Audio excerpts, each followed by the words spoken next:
பள்ளி கல்வித்துறையில் 100 கோடி ரூபாய் அளவு ஊழல் நடைபெற்றிருப்பதாக சொல்லி திமுகவை சேர்ந்த பிரமுகர் பி.டி. அரசகுமார் அவர்கள் கைது செய்யப்பட்டு அவர் குண்டர் தடுப்பு சட்டத்திலும் சிறையில் அடைக்கப்பட்டிருக்கக்கூடிய நிலையில் சில அதிர்ச்சி தரும் தகவல்கள் ஆதாரங்கள் வெளியாகி இருக்கின்றன. கம்பியும் கலியும் கன்ஃபார்ம். யாருக்கு யாருக்குங்கிறதா இப்ப மேட்ரு.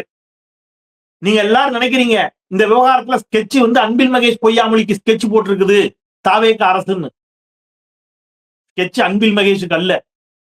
ஸ்கெட்ச் யாருக்கு தெரியுமா? ஆதாரத்தோட நான் உங்களுக்கு இந்த வீடியோல சொல்றேன். ஸ்கெட்ச் யாருக்குன்னு தெரிஞ்சிச்சுன்னா உள்ளபடியே நீங்க அதிர்ந்து போவீங்க, ஜெர்க்காவீங்க. நீங்க ஒரு பேப்பர் படிச்சீங்கன்னா முதல் பக்கத்தில் வரக்கூடிய செய்திக்கும் 3ஆம் பக்கத்தில் வரக்கூடிய செய்திக்கும் ஒரு தொடர்பு இருக்கும். இந்த 100 கோடி ரூபாய் மோசடி என்று சொல்லப்படுகின்ற இந்த விவகாரத்தில் ஸ்கெட்ச் யாருக்கு தெரியுமா? முதல் பக்கத்தில் வரக்கூடிய செய்தியை பார்த்திருப்பீங்க. 3ஆம் பக்கத்தில் வரக்கூடிய செய்தியை பார்த்திருக்கிறீங்களா? பார்த்திருந்தீங்கன்னா ஸ்கெட்ச் யாருக்கும் உங்களுக்கு தெரிஞ்சிருக்கும். அதை விரிவாக ஆதாரங்களோடு விளக்குவதுதான் இந்த காணொளி. உள்ளபடியே ஸ்கெட்ச் அன்பில் மகேஷுக்கு அல்ல, உங்களுக்கு. யாருக்கு? உங்களுக்குன்னா பார்க்கிற உங்களுக்கு. ஆமா, தமிழ்நாட்டு மக்களுக்கு. சார் சும்மா அதுக்கு எங்களுக்கு என்ன சார் சம்பந்தம் அப்படிங்கிறீங்களா? நம்மளையா? வீடியோக்குள்ள வாங்க. அத்தனை ஆதாரத்தையும் தூக்கி முன்னாடி போடுறேன், பாருங்க. அப்ப உங்களுக்கு புரியும் ஸ்கெட்ச் யாருக்குன்னு. அனைவருக்கும் வணக்கம். இது தமிழ் கேள்வி. இன்னும் உங்களை சந்திப்பதில் மிக்க மகிழ்ச்சி. நான் செந்தில் வேல்வீச்சு. தமிழ் கேள்வியை மறக்காம சப்ஸ்கிரைப் செய்து பாருங்கள், உங்கள் பேராதரவை தாருங்கள் என்று கேட்டுக்கொண்டு இன்னைக்கு வீடியோக்குள்ள போகலாம். நான் சொன்ன மாதிரி முதல் பக்கத்துக்கு 3ஆம் பக்கத்துக்கு ஒரு தொடர்பு உண்டு ஒரு செய்தியில. இப்ப நீங்க முதல் பக்கத்தில் வரக்கூடிய செய்தி என்ன? 100 கோடி அளவில் மோசடி, தனியார் பள்ளிகளுக்கு அனுமதி வழங்குவதில் ஊழல், திமுக பிரமுகர் கைது, அன்பில் மகேஷ் விசாரிக்கப்படுவாரா அப்படிதான் செய்தி வருது இல்ல. 3ஆம் பக்கத்துல பாத்திருக்கீங்களா என்ன செய்தி வந்திருக்குன்னு? பார்த்தது இல்லையா? நான் காட்டட்டுமா உங்களுக்கு செய்தி? இதுக்கு பின்னாடி என்ன நடக்குன்னு உங்களுக்கு உரிச்சு காட்டிட்டோமா உண்மைய? தம்பி அந்த செய்தியை போடுங்க. இது எல்லாம் அடுத்தடுத்த நாட்கள் வந்து கொண்டிருக்கக்கூடிய செய்திகள். உங்கள் பார்வைக்கு படாத செய்திகளை நான் தர்றேன், ஒன்னு ஒன்னா பாருங்க. திருப்பூர் மாவட்டம் தாராபுரம் பகுதியில் மாணவர் சேர்க்கை இல்லாததால் 5 அரசு தொடக்க பள்ளிகள் மூடல். எப்படிங்க? திருப்பூர் மாவட்டத்தில் 5 அரசு பள்ளிக்கூடங்களை மூடி இருக்கிறது தாவேக அரசு. திருப்பூர்ல மட்டும்தானா? அடுத்தது கோவை மாவட்டம் வால்பாறை பகுதியில் 2 அரசு ஊராட்சி ஒன்றிய துவக்க பள்ளிகள் மாணவர்கள் இல்லாததால் மூடப்பட்டுள்ளது. திருப்பூர்ல, கோவையில, இப்ப அடுத்தது மதுரை மாவட்டம் உசிலம்பட்டி அருகே சிரங்கம்பட்டி, தாதம்பட்டி, ஓனாப்பட்டி ஆகிய 3 கிராமங்களில் கிராமப்புற மாணவர்கள், ஏழை எளிய மாணவர்கள் படித்து வந்த அரசு துவக்க பள்ளிகள் மூடல். கோயம்புத்தூர்ல, திருப்பூர்ல, மதுரையில என்று தமிழ்நாடு முழுவதும் அரசு பள்ளிகள் மூடப்பட்டு வருகின்றன என்பது 3ஆம் பக்க செய்தி. இந்த 3ஆம் பக்க செய்திக்கும் முதல் பக்க செய்திக்கும் ஒரு தொடர்பு இருக்கு. அரசு பள்ளிகள் ஏன் மூடப்பட்டு வருகின்றன? அதுக்கு என்ன காரணம்? யாருக்காக மூடப்பட்டு வருகிறது? அதனால யாருக்கு ஆதாயம் அப்படின்னு கேட்டீங்கன்னா, இப்ப புதிய தலைமுறையில வந்த ஒரு செய்தி. தம்பி அந்த கார்டை காட்டுங்க ஸ்கிரீன்ல. என்ன செய்தி அப்படின்னா, முந்தைய ஆண்டுக்கும் இப்ப தாவேக அரசு பொறுப்பேற்றிருக்கக்கூடிய இந்த ஆண்டும் மாணவர் சேர்க்கை எப்படி இருக்குது? அதிகரித்திருக்கிறதா குறைந்திருக்கிறதான்னு ஒரு செய்தி. மாணவர் சேர்க்கை அதிகரித்திருக்கிறதா குறைந்திருக்கிறதா அப்படிங்கிற ஒரு செய்தி. மொத்தமா கடந்த ஆண்டு 1.25 கோடி மாணவர்கள் பள்ளிகளில் சேர்க்கப்பட்டிருக்கிறார்கள். 1.15 விழுக்காடு மாணவர் சேர்க்கை குறைந்திருக்கிறது கடந்த திமுக ஆட்சியை விட. இதுல அரசு பள்ளிகள்ல எவ்வளவு குறைஞ்சிருக்குது, தனியார் பள்ளிகளில் குறைஞ்சிருக்கா கூடியிருக்குதாங்கிறது தான் செய்தி. அந்த செய்தி தான் அடுத்தது. அரசு பள்ளிகளில் கடந்த ஆண்டு திமுக ஆட்சியில் இருக்கின்ற பொழுது 45.10 லட்சம் மாணவர்கள் அரசு பள்ளியில் என்ன செஞ்சிருக்காங்க? சேர்ந்திருக்கிறாங்க. கடந்த ஆண்டு எவ்வளவுங்க? திமுக ஆட்சி காலத்துல 45 லட்சம்னு வச்சுக்கோங்க. இந்த ஆண்டு தாவேக பொறுப்பேற்ற பிறகு அது 43.03 லட்சம். அப்படின்னா எவ்வளவு குறைஞ்சிருக்கு தெரியுமா? 2.07 விழுக்காடு அரசு பள்ளியில் மாணவர் சேர்க்கை சரிவை சந்தித்திருக்கிறது. தாவேக ஆட்சிக்கு வந்தவுடன் அரசு பள்ளிகளில் மாணவர் சேர்க்கை 2 விழுக்காடு சரிவு. சரி, அரசு பள்ளிகள்ல சரிவு. தனியார் பள்ளிகள் என்னவா சார் இருக்கு? திமுக ஆட்சி காலத்தில் தனியார் பள்ளிகளில் 60.26 லட்சமாக இருந்த மாணவர் சேர்க்கை தாவேக ஆட்சியில் 62.03 லட்சமாக உயர்ந்திருக்கிறது. எவ்வளவு சார் உயர்ந்திருக்கிறது? 1.77 விழுக்காடு உயர்ந்திருக்கிறது. திமுக ஆட்சியில அரசு பள்ளியில் மாணவர் சேர்க்கை அதிகம். தாவேக ஆட்சிக்கு வந்த உடனேயே அரசு பள்ளியில் மாணவர் சேர்க்கை குறைகிறது, தனியார் பள்ளிகளில் மாணவர் சேர்க்கை அதிகரிக்கிறது. ஏன் அதிகரிக்குது? ஒரு பக்கம் அரசு பள்ளிகளை இழுத்து மூடுகிறது தாவேக அரசு, இன்னொரு பக்கம் தாவேக ஆட்சியில அரசு பள்ளியில் மாணவர் சேர்க்கை குறைகிறது, இன்னொரு பக்கம் தனியார் பள்ளிகளில் மாணவர் சேர்க்கை அதிகரிக்கிறது. சார் சும்மா ஏதாவது சொல்லாதீங்க சார். திமுக ஆட்சியில் அரசு பள்ளியில மாணவர் சேர்க்கை உயர்ந்துச்சா? ஏதாவது டேட்டா இருக்குதா? அதே புதிய தலைமுறை செய்தியை நான் காட்டுறேன். 2023ஆம் ஆண்டு 2021 திமுக ஆட்சிக்கு வருது. ஆட்சிக்கு வரும்போது கொரோனா பேரிடர் தாண்டவம் ஆடுகிறது. கொஞ்சம் கொஞ்சமாக திமுக ஆட்சியில அமைச்சர் அன்பில் மகேஷ் பொய்யாமொழி ஸ்டாலின் அவருடைய ஆலோசனையை பெற்று ஸ்டாலின் அரசு செய்த திட்டங்கள், காலை உணவு திட்டம், தமிழ் புதல்வன் திட்டம், புதுமை பெண் திட்டம் போன்ற திட்டங்களால் அரசு பள்ளிகளில் மாணவர் சேர்க்கை மிகப்பெரிய அளவில் உயர்ந்தது. புதிய தலைமுறையுடைய செய்தியை வாசிக்கிறேன். 20 நாட்களில் 44,396 மாணவர்கள் சேர்க்கை தமிழக அரசு. 2 முதல் 8ஆம் வகுப்பு வரை 560 மாணவர்கள். இது நான் சொல்றது 2023ஆம் ஆண்டு வந்த செய்தி. 20 நாட்கள்ல மாணவர் சேர்க்கை அதிகரித்திருக்கிறது. 1 முதல் 5ஆம் வகுப்பு வரை 41,439 மாணவர்கள். கிளாஸ் வாரியா பிரிச்சு டேட்டா வைஸ் எடுத்து இதே புதிய தலைமுறை 2023ஆம் ஆண்டு வெளியிட்ட செய்தி.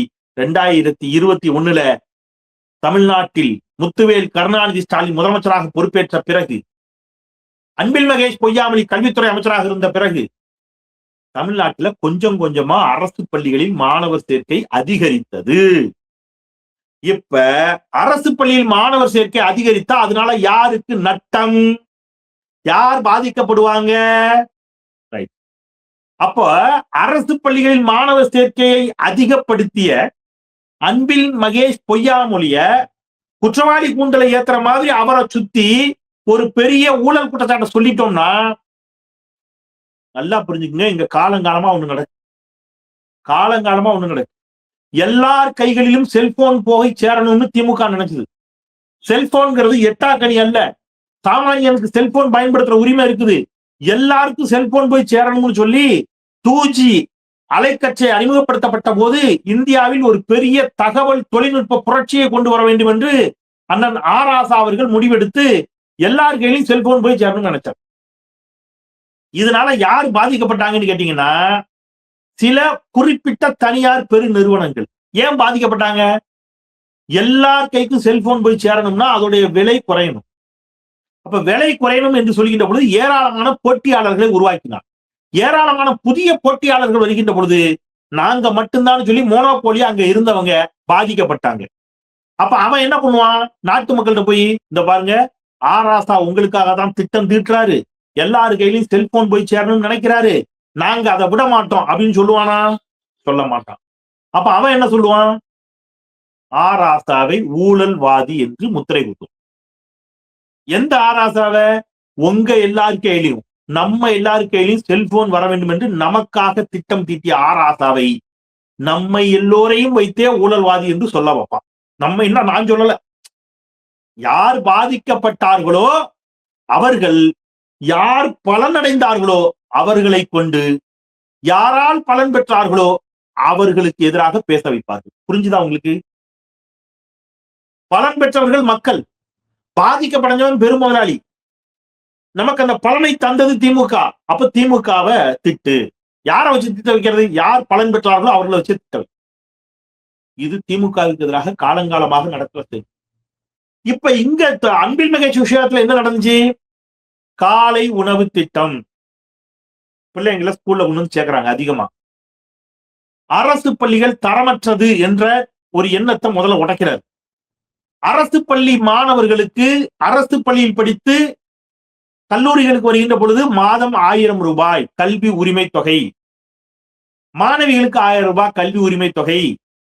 அரசு பள்ளி மாணவர்களை ஜப்பானுக்கு, ஜெர்மனிக்கு, சிங்கப்பூருக்கு, மலேசியாவுக்கு, துபாய்க்குன்னு அரசு பள்ளி மாணவர்கள் கல்வி சுற்றுலா.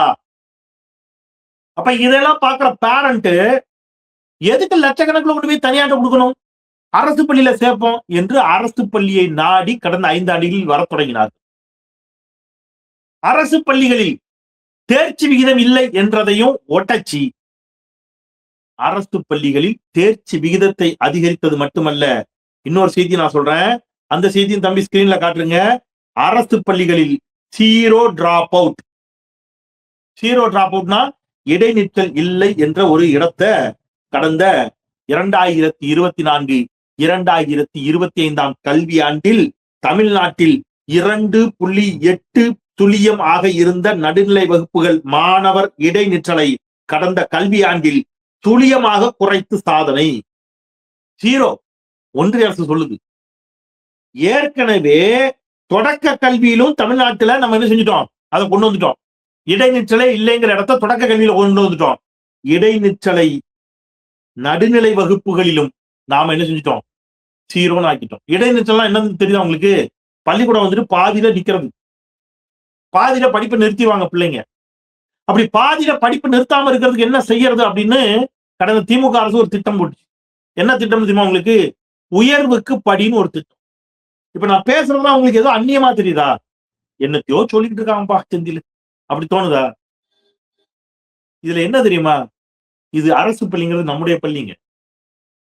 அரசு பள்ளிங்கிறது நமக்கானது, நம்ம பிள்ளைங்களுக்கானது. அரசு பள்ளிகளில் படித்த பிள்ளைகள் ஐஐடிக்குள்ள நுழைய முடியுமா? என்ஐடிக்குள்ள நுழைய முடியுமா? ஐஐஎம்குள்ள நுழைய முடியுமா?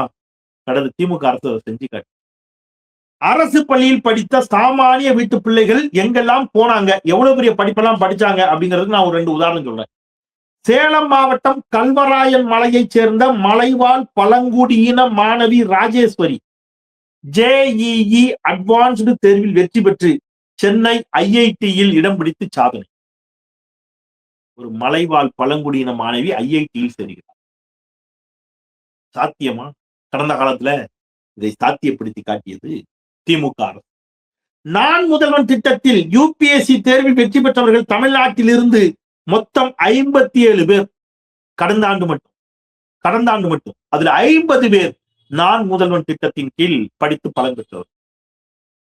விக்ரமசிங்கபுரத்துல, நெல்லை மாவட்டத்துல ஒரு சாதாரண செங்கல் சூளை தொழிலாளியின் மகன் அவரு நான் முதல்வன் திட்டத்தின் கீழ் படித்து தேர்ச்சி பெற்று IAS ஆகிறார். இதெல்லாத்தையும் அரசு பள்ளியில் படித்து வந்த மாணவர்களை கொண்டு திமுக அரசு சாதிச்சு. அப்ப டிராப் அவுட் ஜீரோ. உயர்கல்விக்கு வந்து 1000 ரூபாய் பணம், அதனால உயர்கல்விக்கு வந்தாங்க. இடைநிற்றலை இல்லாம எப்படி ஆகினார் தெரியுமா? உயர்வுக்கு படின்னு ஒரு திட்டம். 10th முடிச்ச ஒரு ஸ்டூடெண்ட் 11th 12th அல்லது ITIயோ என்ரோல் பண்ணிருக்கணும். என்ரோல் பண்ணலைன்னா அரசு மாவட்ட நிர்வாகம், கல்வித்துறை அதிகாரிகள் அந்த பையனையோ அந்த பொண்ணையோ மாணவியோ வீடு தேடி போய் போனாங்க கடந்த திமுக ஆட்சியில. ஏன் உங்க பிள்ளை படிக்கலன்னு கேட்பாங்க. அவங்க என்ரோல் பண்ணாதது இவங்களுக்கு எப்படி தெரியும்னா, டிசி வாங்க வரும்போது கேட்பாங்க. டிசி வாங்க வரும்போது அவங்க அடுத்த உயர்கல்வி எங்க போறாங்கிறது சேர்த்து அங்க ரிஜிஸ்டர் பண்ணணும். இது எல்லாத்தையும் சேர்த்து ஆதார ரிஜிஸ்டர் பண்ணணும். அத்தனையும் வச்சு டேட்டா எடுத்துச்சு கடந்த திமுக அரசு. இந்த பிள்ளைங்க ஏன் படிக்கலன்னு கேட்டார் ஸ்டாலின். எப்படியாவது படிங்கன்னு சொன்னார். இப்ப இதனால யாரு தலையில மண்ணு விழுந்துச்சுன்னு கேட்டீங்கன்னா, தனியார் பெரும் முதலாளிகள் தலையில மண்ணு விழுந்துச்சு. எப்படி சார்? தனியார் ஸ்கூல் தான் கல்வியில் சிறந்தது என்று ஆண்டாண்டு காலமாக கட்டி எழுப்பப்பட்டிருந்த கோட்டையை தகர்த்தார் அன்பில் மகேஷ் பொய்யாமொழி. அப்ப என்ன பண்ணலாம்? எங்க சோத்துல மண்ணெல்லி போடுறல, நீ இரு வாரேன், உன்னை என்ன பண்றேன் பாரு அப்படின்னு சொல்லி அன்பில் மகேஷ் பொய்யாமொழிக்கு எதிராக ஊழல் குற்றச்சாட்டு. நம்ம ஊர்ல ஒரு ஹேபிட் உண்டு.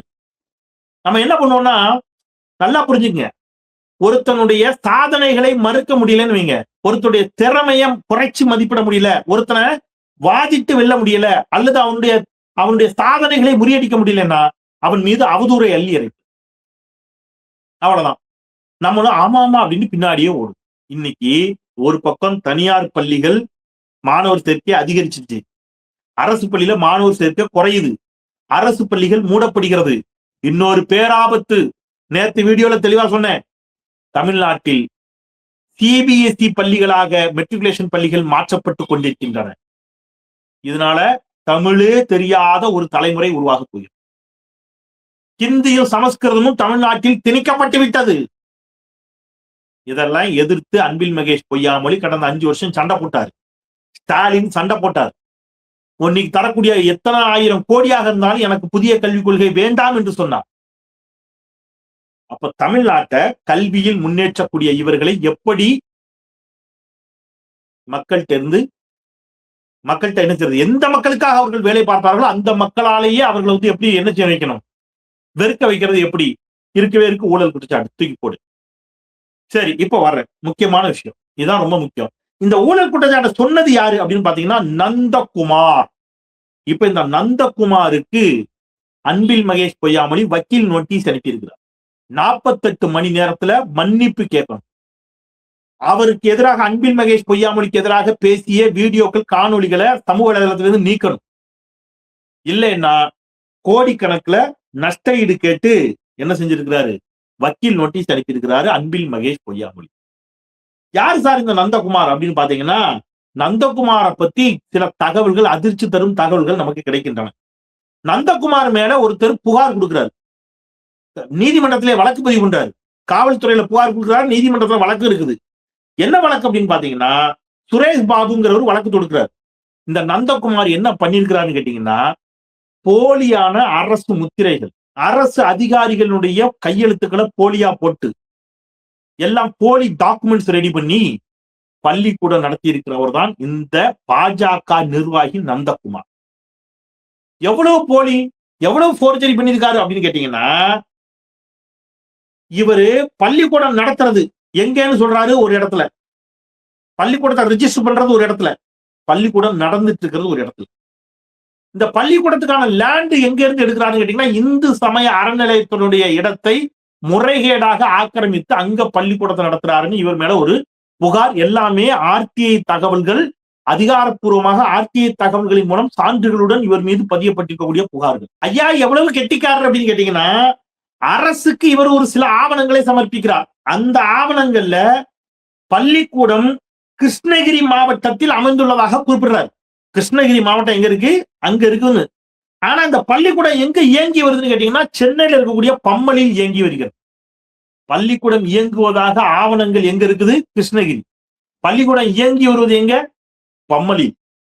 இப்படி போலி சான்றிதழ், போலி கையெழுத்து, போலி முத்திரை, நில அபகரிப்பு, இவ்வளவு குற்றச்சாட்டுக்கு உள்ளாகி வழக்குகளை எதிர்நோக்கி இருக்கக்கூடிய பாஜகவை சேர்ந்த நந்தகுமார் அரசு பள்ளி மாணவர்களுக்கு அத்துணை திட்டங்களை கொடுத்து ஏன் பிள்ளைன்னு வாய் நிறைய எப்பொழுதும் சொல்லிக் கொண்டு இந்த பிள்ளைகளை, அரசு பள்ளி மாணவ மாணவிகளை ஜெர்மனிக்கும், ஜப்பானுக்கும், மலேசியாவுக்கும், சிங்கப்பூருக்கும் கல்வி சுற்றுலான்னு எடுத்துட்டு போய் அந்த பிள்ளைகளை நான் முதல்வன் திட்டத்தின் கீழே யூபிஎஸ்சி தேர்வு எழுத வச்சு அந்த பிள்ளைங்களுக்கு 50க்கும் மேற்பட்ட பிள்ளைகளை ஐஏஎஸ் ஐபிஎஸ் ஆக்கி, சாமானிய மலைவாழ் பழங்குடியின பிள்ளைகள் எல்லாம் நம்ம வந்து ஐஐடிக்குள்ள கொண்டு வந்து ஜீரோ டிராப் அவுட் எங்க பிள்ளைங்க அப்படின்னு பெருமையோடு அரசு பள்ளிகளை உயர்த்தி தூக்கி பிடித்த அன்பில் மகேஷ் பொய்யாமொழி மீது யாரா குற்றம் சாட்டுறான்னு பார்த்தா, ஒரு போர்ஜரி பேர் வழி, மோசடி பேர் வழி குற்றம் சாட்டுகிறார்னு சொன்னா, இது முதல் பக்கத்துல செய்தி ஆகிறது. 3ஆம் பக்கத்தில் செய்தியான அரசு பள்ளிகள் மூடல், தனியார் பள்ளிகளில் மாணவர் சேர்க்கை அதிகரிப்பு, அரசு பள்ளிகளில் மாணவர் சேர்க்கை குறைவு, இது எதுவுமே நமக்கு கண்ணுக்கு தெரியாம மறைக்கப்பட்டு ஒரு பெரிய கார்ப்பரேட் சதி கல்வித்துறைக்குள் நடக்க தொடங்கி இருக்கிறது. இத கவனிக்காம போனோம்னா ஒண்ணும் கிடையாது. இப்ப 2G 1,76,000 கோடி இழப்பு ஏற்பட்டிருக்கலாம் என்று யூகத்தின் அடிப்படையில் சொன்ன தகவலை ஊழல் என்று மாற்றி ஊழல் ஊழல் ஊழல் ஊழல் எல்லாரையும் நம்ப வச்சாங்க. இன்னைக்கு 5G எவ்வளவுக்கு இடம் போச்சு? அதே 2G வழக்குல நீதிமன்றம் என்ன சொல்லிச்சு? நான் கதவுகளை திறந்து வைத்து காத்திருந்தேன், யாருமே வரல. நல்லா புரிஞ்சுக்கங்க தமிழ் சமூகமே, திமுக எப்பொழுதெல்லாம் வளர்ச்சியை நோக்கி தமிழ்நாட்டை அழைத்து செல்கிறதோ, யாருக்கான வளர்ச்சி? சாமானிய நம்ம மாதிரி சாமானிய மக்களுக்கான வளர்ச்சியை நோக்கி திமுக எப்பொழுதெல்லாம் திட்டங்கள் தீட்டுகிறதோ அப்பொழுதெல்லாம் அந்த திட்டங்களால் பாதிக்கப்படுபவர்கள் கார்ப்பரேட்டுகள், பெருமுதலாளிகள். அந்த பெருமுதலாளிகள் பெரும் சதி செய்து சாமானிய மக்களையே திமுக எதிராக திருப்பிடுவான். நாமளும் ஏமாந்து போய் ஆமான்ட்டு அவன் முன்னாடி போவோம். இது கடந்த காலங்களில் நடந்திருக்கலாம். இனியும் நாம் அப்படித்தான் இந்த கார்ப்பரேட் சதிக்கு ஏமாறுவோம், இவர்கள் விரிக்கும் வலைக்கு ஏமாறுவோம், பரப்பும் போலி செய்திகளுக்கு ஏமாறுவோம் என்று நாம ஏமாந்தோம்னா நம் தலைமுறையை யாராலும் காப்பாற்ற முடியாது என்று சொல்லி மீண்டும் சொல்லுகிறேன், கல்வியில் கடந்த 5 ஆண்டுகள் நடந்த சாதனைகள் மகத்தான சாதனை. தமிழ்நாடு முழுவதும் அத்துணை நூலகங்கள், முதல்வர் படைப்பகங்கள், எண்ணற்ற பிள்ளைகள் அவ்வளவு பெரிய உயர்கல்விக்கு போனாங்க. இந்த சாதனைகளை எல்லாம் இருட்டடிப்பு செய்வதற்கு அவதூறுகளை அள்ளி வீசும் இந்த கூட்டம், சங்கி கூட்டம், இந்த நந்தகுமார் போன்ற மோசடி பேர்வர்கள், போர்ஜரி பேர்வழிகள் கம்பி என்ன போறது, கலிதிங்க போறது உறுதி. காரணம் அவ்வளவு ஸ்ட்ராங் எவிடன்ஸ் கையில இருக்குது. அன்பில் மகேஷ் ஓடி ஒளிபவர் அல்ல. இன்னைக்கு வக்கீல் நோட்டீஸ் அனுப்பிட்டு தம்பி மன்னிப்பு கேட்கிறியா இல்ல என்ன கதை அப்படின்னு கேட்டிருக்கிறாரு. மன்னிப்பு கேட்டு ஒழுங்கா அந்த வீடியோக்களை நீக்குனா அவருக்கு சட்ட ரீதியாக அடுத்த கட்ட நகர்வுகளை நோக்கி நகர்வதில் இருந்து ஏதேனும் கொஞ்சமாவது அவர் என்ன செய்வாரு, தப்பிப்பாரு. யாரு? நந்தகுமார். இல்லை என்றால் அன்பில் மகேஷ் பொய்யாமொழி சட்ட ரீதியாக இது இப்ப வரைக்கும் வந்திருக்கிறது சில ஆவணங்கள் தான். இதே நந்தகுமார் மீது இன்னும் பல ஆவணங்கள் ஆதாரப்பூர்வமாக அன்பில் மகேஷ் பொய்யாமொழி அவர்கள் லீகல் டீம்கிட்ட இருக்குது.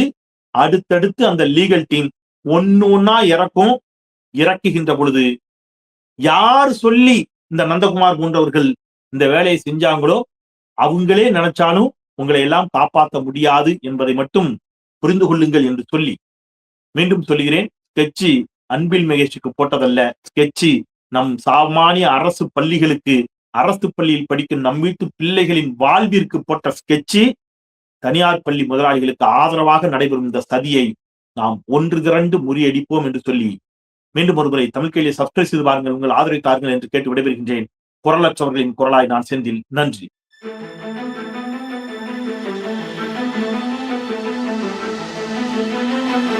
Thank you.